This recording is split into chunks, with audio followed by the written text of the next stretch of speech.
I'm in JK. I'm gonna talk about the story Mushroom in the Rain.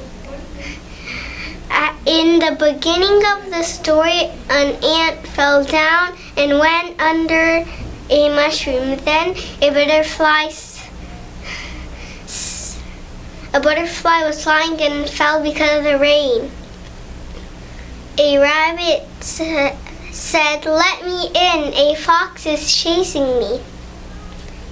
Then the fox asked, "Have you seen the rabbit?" The butterfly and the ant said, "No." The fox smelled under the mushroom and smelled the rabbit and ran away. Then it stopped raining. A frog asked, "Guess what happens when mushroom is in the rain?" It grows bigger. That's why they could all fit under it.